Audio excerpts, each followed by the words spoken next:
Hello, आज हम पढ़ेंगे rational number and their decimal expressions.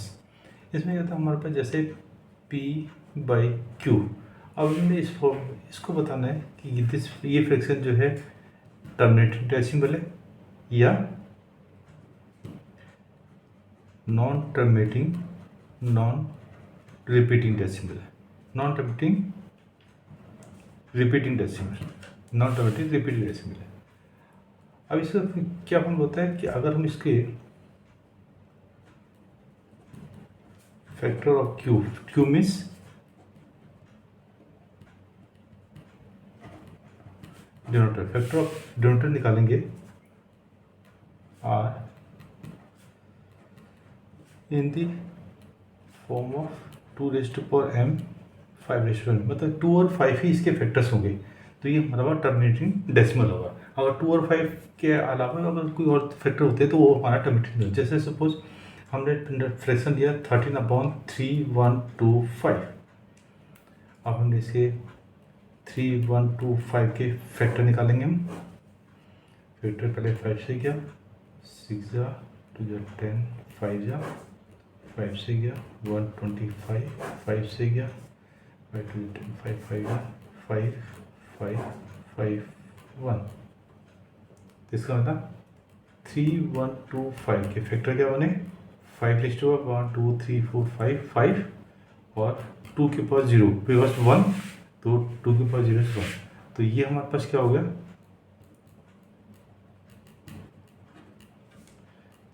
Terminating decimal.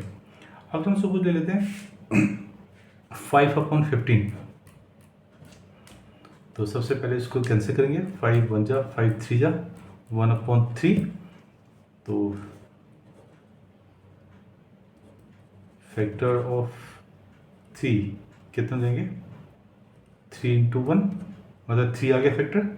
इसका मतलब 5/15 जो है क्या हमारे पास, नॉन टर्मिनेटिंग रिपीटिंग या रिकरिंग डेसिमल।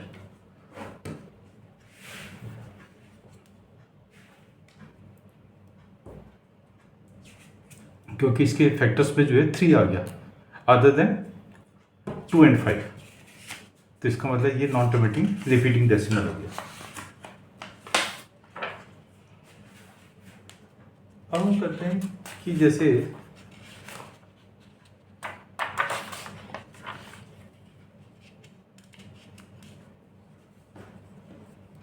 नंबर 5.3, ये क्या है, डिनोमिनेटर के फैक्टर 3 है, तो इसका मतलब ये नॉन टर्मिनेटिंग रिपीटिंग डेसिमल है या रिकरिंग डेसिमल है। इसको डिवाइड करके दे लेते हैं, 3 1 जा 3 2 पॉइंट आगे 0 0.6 जा 18 2 0 6 जा 18 2 0 6 जा 18 2। इसका मतलब 5.3 क्या है, 1.666 और डॉट, इट मीन्स 1/6 बार। अब इस बार वाले को कैसे लिखते हैं, और एक नॉन टर्मिनेटिंग एक होता है हमारे पास नॉन रिपीटिंग डेसिमल। इन नंबरों को क्या बोलते हैं, इरेशनल नंबर। जैसे एग्जाम्पल है 2.030030003 00003 एंड सो ऑन। मतलब एक पैटर्न बन गया है, 1 0 है 2 0 है 3 0 है 4 0 है। इसका मतलब कहीं भी रिपीट नहीं हो रहा। इसका मतलब इसको हम फ्रैक्शन की फॉर्म में नहीं लिख सकते। अब हम इसको 1.6 को फ्रैक्शन में चेंज करते हैं। सपोज लेट x = 1.6 बार। अब इस बार के स्टार्टिंग में डेसिमल है, इसलिए हम इसको इक्वेशन नंबर 1 ले लेते हैं। अब बार किस में है, एक डिजिट पे, तो हम एक डिजिट आगे डेसिमल टूवर्ड्स राइट शिफ्ट करेंगे। तो क्या करेंगे हम, मल्टीप्लाई बोथ साइड बाय 10। तो ये हो गया हमारे पास 10x = 16.6 बार। 6 में 6 बार क्यों, क्योंकि इसका मतलब क्या है, 1.6 बार का मतलब है 1.6666 डॉट डॉट डॉट, तो एक डेसिमल हमारा आगे खिंच जाएगा। This is equation number second. अब क्या करेंगे हम, सेपरेट इक्वेशन नंबर 1 फ्रॉम 2। तो फ्रॉम 2 है तो पहले 10x equal to 16.6 bar, x equal to 1.6 bar separate करेंगे, साइन चेंज हो जाएंगे इसके।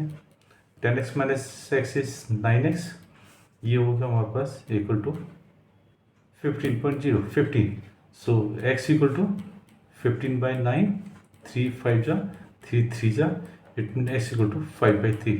तो हमने इसको 5/3 को कन्वर्ट किया था नॉन टर्मिनेटिंग रिपीटेड डेसिमल में, और हमने यहाँ पे उसी नंबर को फ्रैक्शन में चेंज कर दिया 5/3, मतलब ये हमारा सेम हो गया। अब हम एक और लेते हैं, बार के नंबर को हम इसको चेंज करेंगे फ्रैक्शन नंबर पे।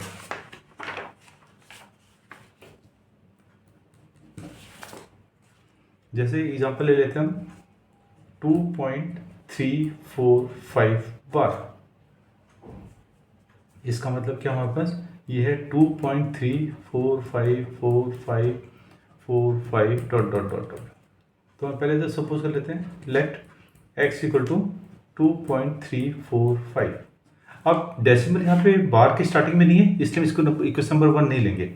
जब भी जहाँ से बार स्टार्ट हो रहा है मुझे वहीं पे डेसिमल चाहिए स्टार्टिंग पे, तो इसको क्या करेंगे, यहाँ डेसिमल एक प्लेस टुवर्ड्स राइट शिफ्ट होगा, तो इसके लिए क्या करेंगे, मल्टीप्लाई बोथ साइड्स बाय 10, ये हो गया 10x equal to 23.45 bar. This equation number 1, क्योंकि बार की स्टार्टिंग में हमारे पास डेसिमल आ गया। अब 2 डिजिट पे बार है तो हमारा ये decimal 2 digit towards right shift होगा, तो क्या होगा हमारे पास, मल्टीप्लाई बोथ साइड्स बाय 100, तो 10 into 100 is 1000x equal to, अब ये 234.5.45 बार। दिस इक्वेशन नंबर सेकेंड, क्योंकि जितनी बार था उतना मैंने डेसिमल शिफ्ट कर दिया। अब फिर सेम स्टेप है हमारे पास, सब्ट्रैक्ट 1 इक्वेशन नंबर 1 फ्रॉम 2, तो 2 पहले आप लिखिए, 1000x इक्वल टू 2345.45 बार, ये हमारे पास है 10x equal to 23.45 bar. Subtract कर लें, साइन चेंज होंगे हमारे, ये हो गया हमारे पास 099x equal to 5 minus 3 is 2, ये क्योंकि 2 से 0 हो गया, और 4 माइनस 2 इज 2, 23, सो x हो गया हमारे पास 2322/990। तो हमारे 2 से कैंसिल होता है पहले तो, 2 4 जा 8, 2 9 जा 18, 2 5 जा 10, 2 1 जा 2, 2 1 जा 2, 2 6 जा 12, 2 1 जा 2। अब 5 4 9 9 18, 18 3 से डिवाइड होता है, it mean this is number is divisible by 3, और ये 1 2 3 plus 6 is 9 also divisible by 3, सो 3 से होगा, 3 1 जा 3, 3 6 जा 18, 3 5 जा 15, ये होगा 3 3 जा 9, 11 माइनस 2 26, 24 2 7 जा, इट मीन्स 387/165। इसका मतलब जो x हमारे पास 2.345 बार, ये हमारा फ्रैक्शन हो गया 387/165, ये हमारा आंसर हो गया। तो अब ऐसी नेक्स्ट उसमें ये हमारा चैप्टर खत्म हो गया। इसी में जो क्वेश्चंस हैं, फर्स्ट क्वेश्चन है वो टर्मिनेटिंग और नॉन टर्मिनेटिंग बताने वाला है, नॉन टर्मिनेटिंग रिपीटिंग डेसिमल और टर्मिनेटिंग डेसिमल। तो इसमें हमारे पास वही होगा जो हमने पहली स्लाइड में किया था कि डिनोमिनेटर के फैक्टर निकालेंगे, अगर वो 2 raised to power m और 5 raised to power n की फॉर्म में है तो वो हमारे पास टर्मिनेटेड डेसिमल होगा, और अदर देन 2 एंड 5 है तो हमारे पास नॉन टर्मिनेटेड रिपीट डेसिमल होगा। जैसे हम इसको ले लेते हैं 10/21, 10/21 लिया तो 21 के फैक्टर बना दिए हमारे पे, कितने हो गए 3 × 7, इट मीन्स 3 की पावर 1 × 7 की power 1, it means this is also other than 2 and 5, so this is non-terminating repeating decimal। तो ये हमारा चैप्टर खत्म हो गया, तो इसको हम यही समाप्त करते हैं। आगे नेक्स्ट उसमें नेक्स्ट चैप्टर लेंगे। ओके बेटा, थैंक यू।